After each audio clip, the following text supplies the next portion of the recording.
Mateus, no capítulo de número 6. Evangelho de Mateus, capítulo de número 6. A partir do verso de número 19.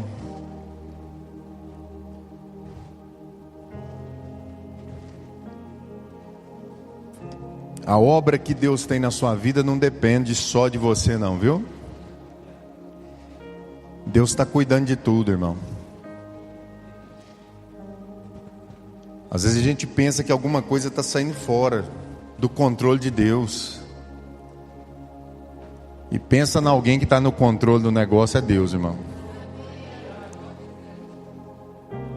A gente pode até não entender os meios, as formas do Senhor trabalhar, mas quem tem fé crê na palavra de Deus, e na palavra de Deus fala sobre essas promessas que Ele fez. Deus não mente, Deus não volta atrás. Às vezes nós temos uma fé meio pouca, pequena, a gente oscila, a gente pensa até que não vai dar certo o que Deus falou. Mas é por isso que você está aqui essa noite, irmão, porque o Espírito Santo tem cuidado para que a tua fé não esmoreça. Quanto mais o tempo passa, já há quase 2 décadas pregando o Evangelho, a palavra de Deus tem se cumprido de uma maneira muito forte. A fé do povo, de muita gente, está esfriando, mas a sua não vai esfriar. Você pode falar para alguém que está perto de você, fala assim: não deixa se apagar a chama do Espírito no seu coração. Mateus capítulo 6, verso 19.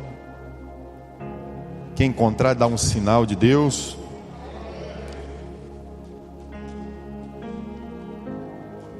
Vamos lá? O texto diz assim, irmãos: não acumulem para vocês tesouros na terra, onde a traça e a ferrugem destroem, e onde os ladrões arrombam e furtam. Mas acumulem para vocês tesouros no céu, onde a traça e a ferrugem não destroem, e onde os ladrões não arrombam e nem furtam. Pois onde estiver o seu tesouro, vou repetir o verso 21, bem atento aqui, irmãos. Pois onde estiver o seu tesouro, aí também estará o quê? O seu coração. Pode deixar sua Bíblia aberta agora. Aqui está falando sobre 2 depósitos. Jesus que está falando isso no Sermão do Monte. O maior sermão de toda a história foi pregado por Jesus no monte. E no meio dessa mensagem Jesus diz isso: não acumulem tesouros. E ele fala sobre 2 depósitos. Ele fala o depósito terreno e o depósito espiritual, o depósito celestial. Eu sei que na maioria das vezes, quando nós lemos esse texto, a gente imagina que esse tesouro celestial é uma coisa não tangível, algo que não é palpável. E para uma geração imediatista como a nossa, parece que não é tão interessante essa história de tesouro no céu, devido a tantos escândalos que nós já tivemos no meio da religião, no decorrer dos séculos, a corrupção da igreja durante alguns séculos, e ainda da apostasia no meio dessa geração. Quando começa a falar a respeito de tesouro no céu, a gente associa essa ideia financeira com a igreja, com a religião, e parece que cai um pouco no discreto e perde um pouco a autoridade que há no texto que nós lemos.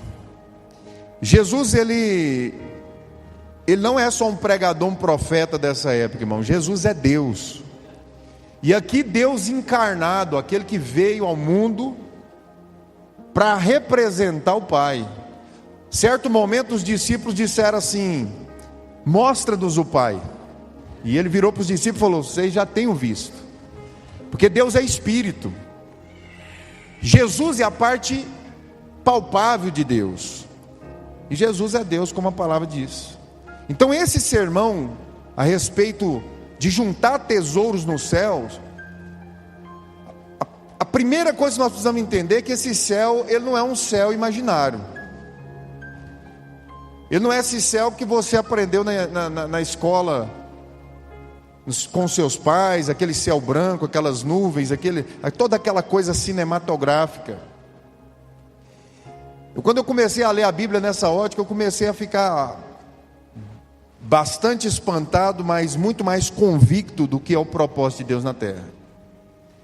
Porque é muito difícil para algumas pessoas entender isso, que vai para o céu mesmo, né? Será que isso vai acontecer? Quando que isso vai acontecer? Será que é possível mesmo que isso aconteça? E a gente começa a encher o nosso coração de dúvidas, incredulidade, e cai no discreto da mensagem mais uma vez.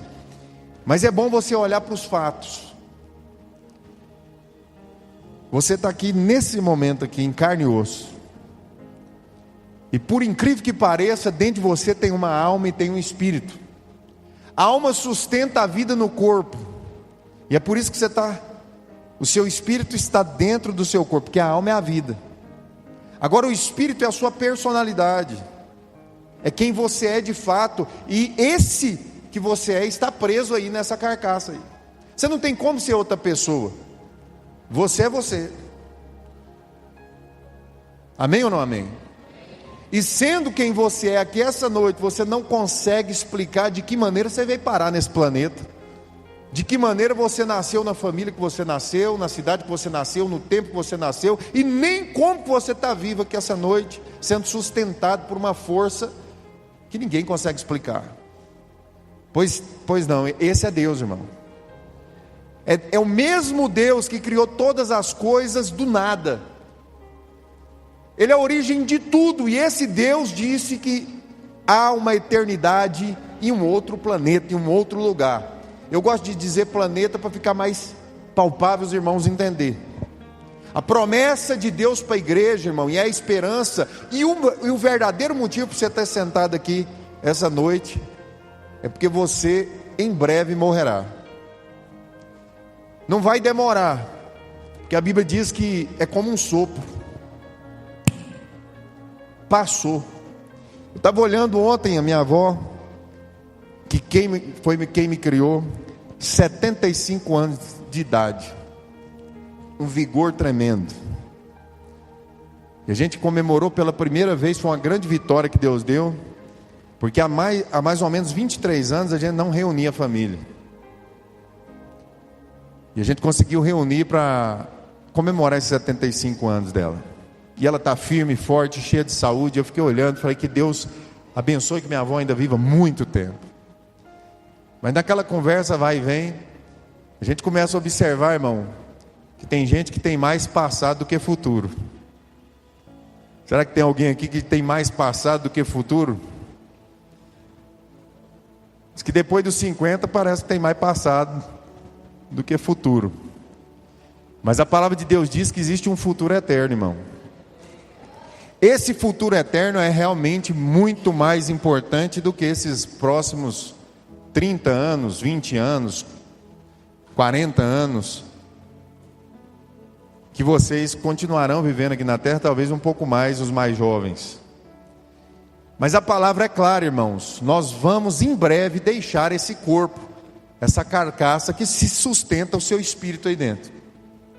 Para o teu espírito partir dessa carcaça, basta um pequeno probleminha no seu cérebro, no seu coração, na parte física do seu corpo. E não é difícil disso acontecer, irmãos. E muita gente está colocando, quando Jesus ele fala a respeito de juntar tesouros, no final ele fala assim: aonde estiver o teu tesouro, ali está o teu coração. E o nosso tesouro muitas vezes não é finança. Tem gente que não tem grande recurso financeiro, mas ainda assim deposita o seu coração, a sua devoção, a sua dedicação em alguma coisa aqui na terra. No outro epístolo de João, João fala que nós não devemos amar o mundo, porque esse mundo está entesourado por fogo. E existem coisas que são boas, irmãos, para nós, mas que têm mais relação às coisas do mundo que às coisas de Deus. Perceba uma pessoa que ela coloca todo o coração dela nos filhos, e ela se anula pelos filhos. Ela vive uma vida completamente dedicada somente aos filhos, meus filhos, ou vice-versa. Ao trabalho, aos estudos, são coisas ótimas, louváveis, muito bom. Porque alguém pensa talvez que a dedicação a coisas erradas moralmente falando que são coisas terrenas. Toda idolatria, irmão, é uma devoção a alguma coisa que a gente coloca acima de Deus na nossa vida. É isso que destrói a nossa vida com Deus, é quando nós colocamos a nossa devoção em qualquer coisa que esteja entre nós e Deus. E é tão profunda essa palavra, irmãos, porque muitas vezes as pessoas pensam que é a bebida, é um adultério, é alguma coisa só assim que vai livrar que vai tirar essa pessoa e vai colocá-la na presença de Deus, e ela vai passar para a eternidade do lado de Deus. Cuidado com detalhes, irmãos, que anulam a sua vida na presença de Deus, como uma dedicação extrema a alguma coisa que é boa, mas pode se tornar pecado na sua vida. O texto está dizendo assim: onde estiver o teu tesouro, ali estará o teu coração. Aonde que está o seu tesouro hoje? O que você mais tem medo de perder? Ali é o teu tesouro. Ali é o teu tesouro. Por quê, irmão? Porque às vezes a pessoa tem: nossa, meu Deus, eu não posso nem pensar em perder o meu filho, eu não posso nem pensar em perder minha mãe, posso nem pensar em perder serviço. Davi, o dia que foi confrontado pelo profeta a respeito do pecado que ele tinha perdido, que ele tinha cometido, a primeira coisa que ele pensou foi em perder a presença de Deus, demonstrando onde que estava o coração dele. Irmão, não precisa ir longe. O primeiro mandamento é amar a Deus sobre todas as coisas. O que eu quero mostrar para os irmãos é que às vezes a nossa perspectiva a respeito da religião está estragando o nosso relacionamento com Deus e colocando o coração nas coisas terrenas sem a gente perceber. Irmãos, nós precisamos colocar Deus em primeiro lugar na nossa vida. E quando a gente fala isso, parece que vai afunilando, como se você tivesse que viver o tempo todo por conta da igreja. É cantar, ler Bíblia, orar. Você está enganado, irmão. Deus te chamou para governar. Para governar. Só que o que acontece? Muitas vezes a gente se dedica tanto a alguma coisa que a gente vê que é bom aqui na terra, e a gente se esquece do principal, que é um bom exemplo disso. Vou dar um exemplo para você. Quem que foi que começou o novo mundo lá em Gênesis? Depois do dilúvio, quem se lembra? Quem foi? Quando Deus destruiu a terra com o dilúvio, quem que ele chamou? Não foi Noé? Você se lembra do que Deus disse para Noé? Ele falou basicamente duas coisas. Ele falou sobre construir um negócio, que a gente chama de arca, é ou não é? Mas ele falou também para multiplicar e se espalhar pela terra. Quando ele falou, ele deu essa ordem para Noé, Noé obedeceu. E ele se entreteu 120 anos fazendo a segunda coisa. Qual que era mais importante? Recomeçar um novo mundo. Mas ele entreteu 120 anos construindo a arca. Construindo a arca, e no meio desse projeto, dessa arca, ele enfrentou grandes dificuldades, resistência, tanta coisa aconteceu, e você conhece o final da história. A arca pousa, Noé sai da arca com a sua família, e Noé entra numa profunda depressão. Uma depressão que fez com que ele se esquecesse o verdadeiro e real objetivo pelo qual ele construiu a arca. Noé olhou para aquele mundo destruído, todos os animais que ele tinha resgatado agora voltaram para a terra, mas a humanidade tinha se perdido, morreu todo mundo. E você sabe a história, irmão. Noé constrói ali uma vinha, bebe do seu vinho, se embriaga, perde a família, e tudo começou a dar errado na vida de Noé, ao ponto que ele nem é chamado o pai da fé, porque o pai da fé veio com o seu bisneto Abraão. Porque Noé começou agora a ter um comportamento amargurado, angustiado a respeito do que Deus tinha prometido para ele, porque não supriu as expectativas que estavam no coração dele. Estou dizendo isso, irmão, porque a sua perspectiva a respeito do que Deus prometeu pode fazer com que você se frustre no meio dessa caminhada e comece às vezes a: Deus me chamou, mas eu não vou dedicar tanto a isso que Ele falou, porque eu não estou vendo muito resultado, e eu vou continuar com o meu coração aqui na terra, cuidando das minhas coisas, dedicando mais nessas coisas aqui. Deixa eu falar uma coisa para você, irmão. Deus te chamou para ser cristão. Você assumiu isso, você falou: eu sou cristão, eu creio em Jesus Cristo, Ele é Deus. A partir desse momento, irmão, o que nós precisamos fazer é viver Cristo. Viver Cristo, irmão, é existir aqui, se dedicar aqui, trabalhar aqui, cuidar dos filhos aqui, ser excelente como esposo, ser excelente como esposa, ser o melhor funcionário, fazer de tudo com excelência, mas nunca deixar essas coisas estar entre você e Deus. Quem está aqui comigo, diga glória a Deus. Noé se perdeu, irmão, porque ele se entreteu em trabalhar para Deus, mas perdeu o propósito. Tem gente que está dentro da igreja e trabalha para Deus, mas já perdeu Deus. Porque trabalhar para Deus, irmão, não é o objetivo central da sua salvação. É a sua presença na presença de Deus, e a presença de Deus na sua vida. Se as minhas palavras estiverem em vós e vós estiverem em mim, pedi tudo o que quiseres e vos será feito. Gladstone falou aqui agorinha: buscai primeiro o reino. Está escrito isso lá? Parece que alguém citou o versículo errado. Buscai primeiro o reino dos céus. Buscar não é ir trazer. Se eu peço para buscar, a pessoa vai, pega e traz. Buscar o reino dos céus é trazer os princípios, os valores do céu para a terra. Buscar ao reino de Deus não é ficar aqui orando a semana inteira, lendo Bíblia a semana inteira. E quem disse que Deus quer que você fique fazendo isso? Só isso? Não. Deus quer que você faça o que Ele fez. Como que Jesus andou?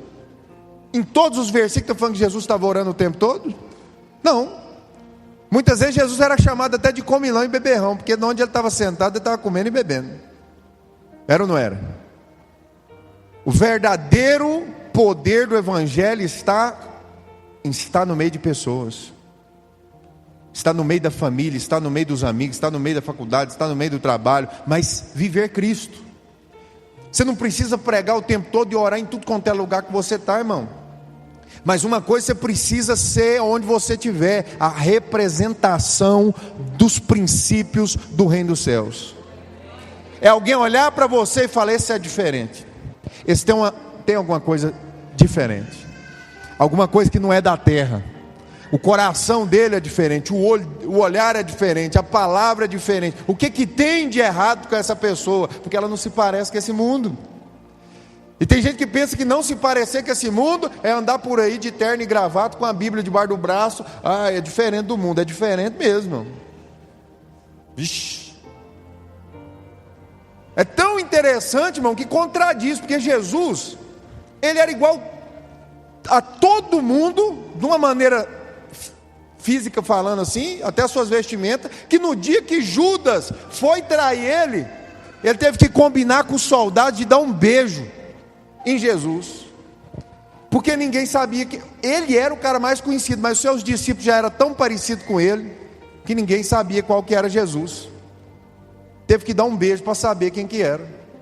Então Jesus não era um padrão de religião diferente, não era as vestimentas que identificava de que igreja que era. Amém ou não amém? Era o comportamento, era o caráter, era a maneira que se comportava. E eu digo mais, era mais do que isso. Era a compaixão, era a misericórdia que ele olhava as pessoas, era a maneira que ele se posicionava para entender o outro.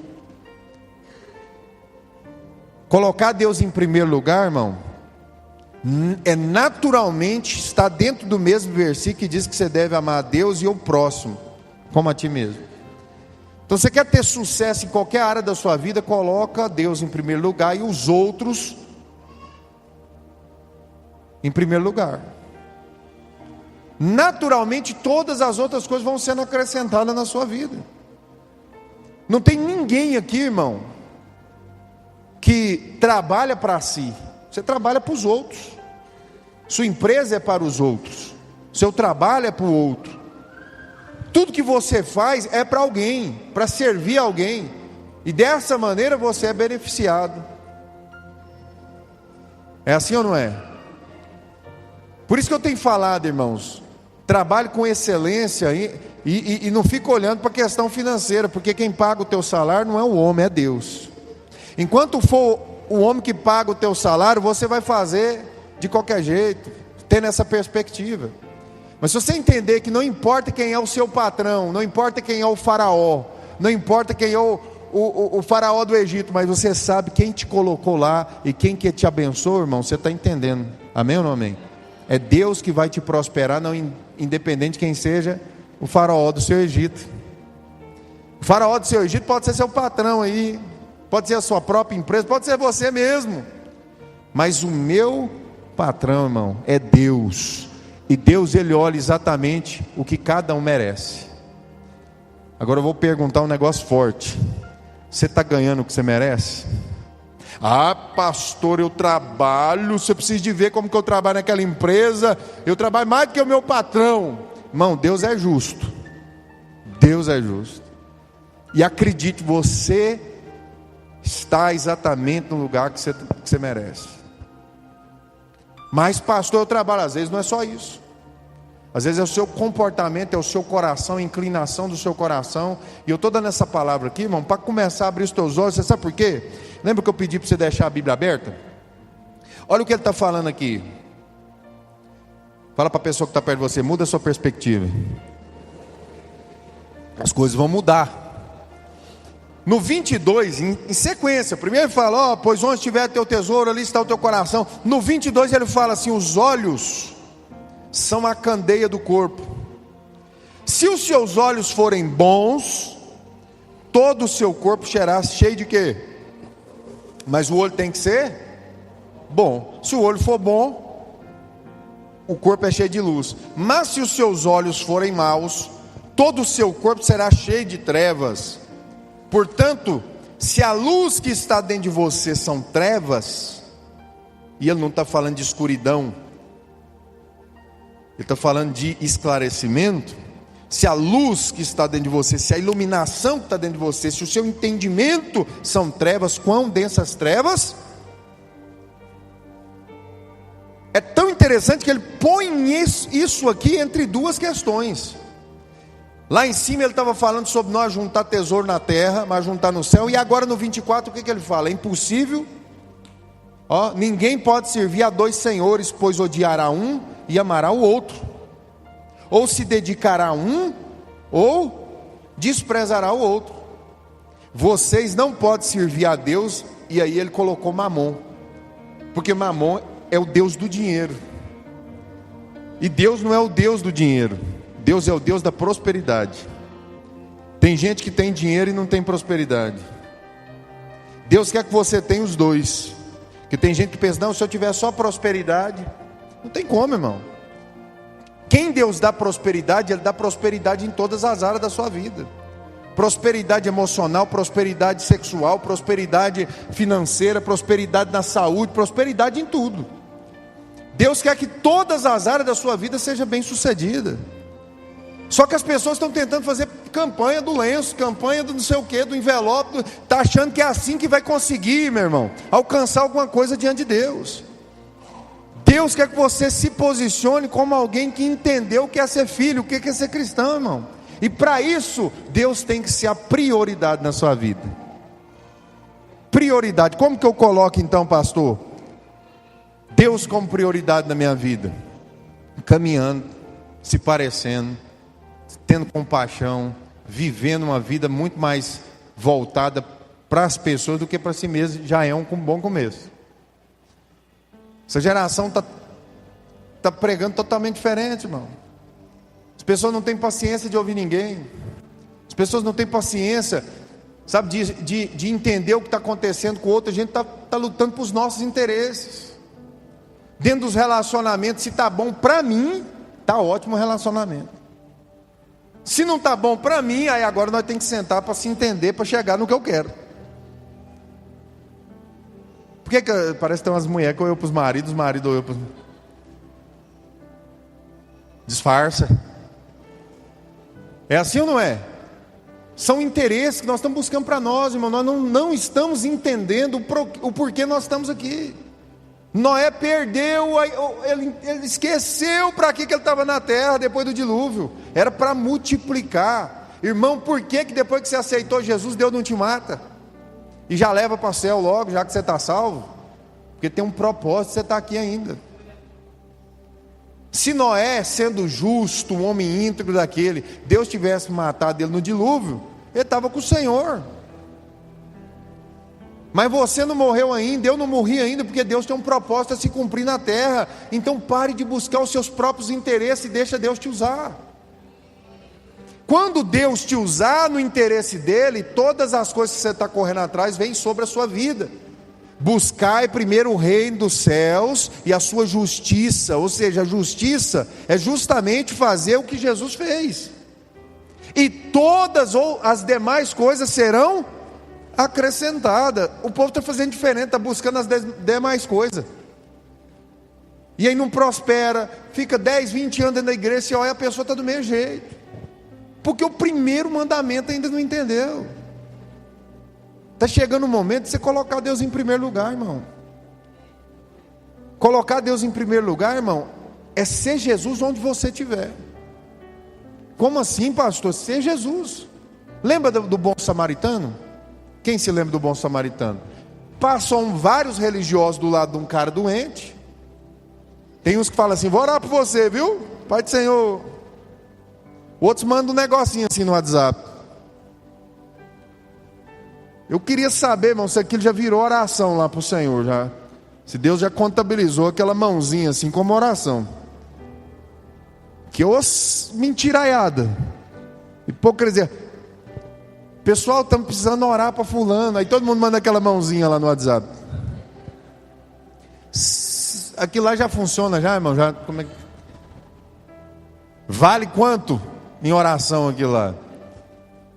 Eu não sei não, hein? Para mim aquilo lá é igualzinho aqueles camaradas que passou de longe do cara doente e não fez nada. Não desenrolou nada. Aquilo lá para mim é muitas vezes, irmão, é desencargo de consciência. É querer, tô aqui, conta comigo, estamos juntos. Ah, meu irmão, se você dependesse de uma oração assim, porque quando a gente está precisando de uma oração, irmão, a gente falta implorar para as pessoas orar por nós. E às vezes a gente não tem coragem de botar o nosso joelho nem pelos nossos filhos. Você está vendo a sua empresa indo de mal a pior, às vezes tua esposa, teu casamento, você não tem coragem de dobrar o joelho. E você não entender, irmão, que a força está na oração, está na sua entrega. Quando você dobra o joelho, irmão, não é ritual religioso, mas isso quebra a gente por dentro, irmão. Experimenta essa noite, essa madrugada, colocar o teu celular para despertar 3 horas da manhã, dobra o teu joelho e coloca a cara no pó e fala: Senhor, estou aqui, agora nós vamos conversar. Aí você vai ver o que é o negócio fluir. Deus fazer coisas tremendas, seus olhos se abrirem. Louvado seja Deus. Mas passou um outro camarada, o tal do bom samaritano, e ele estava, irmão, montadinho na sua cavalgadura. A Bíblia diz que quando ele viu aquele moço doente, aquele moço caído ali, todo lascado, a Bíblia diz que ele desceu da sua cavalgadura. Ele se colocou no mesmo nível. Dó e compaixão são coisas diferentes. Dó é o que eles sentiram quando passaram e falou: meu Deus do céu, coitado. Compaixão é quando você desce e se coloca no mesmo nível. Sabe quando alguém peca, quando alguém erra, quando alguém fracassa? É você descer da sua cavalgadura para entender a altura, a dificuldade do outro. Aí você começou a entender o que é ser Jesus nos lugares. Você começou o que é entender, é colocar Deus em primeiro lugar. Irmão, você quer ter a chave dos tesouros celestiais, das bênçãos lá do alto? Sabe o que é você ter autoridade para ligar na terra e desligar, ligar na terra e ser ligado no céu, e desligar na terra e ser desligado no céu? Ter esse poder de autorizar através do nome de Jesus a bênção sobre um lugar, sobre as pessoas. Sabe o que é isso, irmão? É você se comportar como filho e herdeiro das coisas de Deus. Porque escravo, ele fica pedindo, implorando, correndo atrás, se escravizando, trabalhando arduamente, ainda bate no peito isso, irmão. Deus, começa a cuidar das coisas de Deus. O arduamente já diminui muito. Você já começa a pôr a mão, as coisas começam a rodar com mais facilidade. Por quê? Porque quando os interesses do reino dos céus estão dentro dos seus projetos, dentro da sua vida, se o seu negócio é o outro, irmão, o interesse de Deus é gente. Ponha isso na sua cabecinha. O maior interesse de Deus são as pessoas, é o outro. Se você se interessar pelo outro, pelas pessoas, desce da sua cavalgadura, seja mais humilde, se coloca para entender, em vez de julgar, sabe, compreenda, em vez, sabe, de acusar, tenha misericórdia, em vez de ficar pensando mal do outro, desejando o pior, deseja o bem. Deus vai começar a abençoar a sua vida de uma maneira extraordinária. Ele deixa claro no verso 22, eu vou finalizar aqui. Ele deixa claro no verso 22 que os nossos olhos são a candeia do corpo. Ele não está falando sobre essa luz aqui, ele está falando sobre esclarecimento. Se os teus olhos forem bons, teu corpo está iluminado, a sua mente está iluminada, você consegue perceber o que está acontecendo com clareza. Agora, se os seus olhos forem maus, ou seja, se você enxerga mal, você não consegue, está em trevas. Ele fala isso a respeito da perspectiva, porque o contexto é esse, da perspectiva que você tem das coisas do mundo e das coisas do céu. Se você tem clareza, se os seus olhos são bons, você vai ver o mundo com grandes oportunidades de ser abençoado e de fazer a vontade de Deus. Tem gente que acha que, eu digo, alguns crentes por aí pensam que o mundo tudo é pecado no mundo. Tudo é pecado, não pode estar, não pode participar, não pode tocar, não pode comer, não pode. Isso é sua religião. Não gosto dessa religião. Porque essa religião não era de Jesus. Sabe qual que é a religião que era de Jesus, irmão? Era existir nos lugares certos, na hora certa, estar com as pessoas certas, para que Deus pudesse operar o que Ele quer operar no lugar, na hora, no momento, no tempo certo. Não tem outro lugar para você estar nesse instante a não ser aqui, é ou não é? E aqui você veio se alimentar da palavra, mas você vai sair daqui hoje. Você vai num restaurante, depois vai para casa, é assim ou não é? Amanhã você vai trabalhar, e é lá, irmão, que você é cristão, não é aqui dentro. Aqui dentro é o mínimo. Que é quando a gente se reúne para receber um pouquinho, mas é lá no seu dia a dia que você tem que ser cristão. E esse ser cristão não é pôr um terço no pescoço, não é pegar a Bíblia do braço e dar uns glória a Deus no meio da rua. É ser Jesus de acordo com tudo que Ele coloca todos os minutos, segundos na sua vida, todos os dias. as oportunidades que Deus tem feito. Cada pessoa, você já pensou que cada pessoa que cruza no seu caminho diariamente, você pode ser um cristão na vida dele. E ser cristão não é só oferecer, dar, repartir, irmão. Exista como Jesus nos lugares. Exista. Porque até o diabo, o mundo espiritual, os anjos, está tudo te observando. Deus quer que você respire o fôlego do Espírito Santo. Transpire Jesus nos lugares. Mas você fala, pastor, eu sou tão pecador. E agora você começou a abrir os seus olhos. E eu vou te falar, não depende da sua capacidade ser cristão nos lugares. Depende da sua crença, da sua fé. Depende do quanto você ama Deus. E mesmo olhando para a sua injustiça, para as suas dificuldades, mas se comportando, não como se fosse você, a sua igreja, mas você não está ali para mostrar Jesus que é você, é o Jesus que transformou você. Então nós não estamos aqui para conduzir as pessoas a nós, né? Você não pode ter eu como referência da sua vida, senão você cai no buraco. Você tem que ter Jesus como referência, e é esse o seu papel. Se você começa a conduzir as pessoas até Jesus de alguma maneira, irmão, Deus vai te dar oportunidade, vai te dar estratégia, vai te dar o dom, vai te dar a palavra, vai te dar o recurso. Aí o que acontece? Você vai fazendo para Deus, conduzindo as pessoas a Deus, através de uma palavra, através de um convite, através de um comportamento. Aí você consegue alcançar o que você veio buscar hoje aqui, a chave dos reinos celestiais. Aí você vai dizer assim, ó, eu autorizo a bênção de Deus nessa empresa. Deus fala, pode assinar embaixo. Eu autorizo a bênção de Deus dentro dessa casa. Eu não aceito o inimigo aqui. Deus fala, pode assinar embaixo. Por quê? Porque o seu interesse é o que interessa a Deus. Você está entendendo essa palavra aqui? Você quer ter acesso, irmão, livre às questões espirituais e poder ter esse poder na sua vida de chegar lá no seu trabalho e falar, não aceita essa inveja aqui, não aceita esses demônios aqui, interesses do céu na sua vida, vai fazer com que você tenha essa autoridade de poder abrir o caminho, ainda que ele esteja fechado. Eu queria que você curvasse a sua cabeça nesse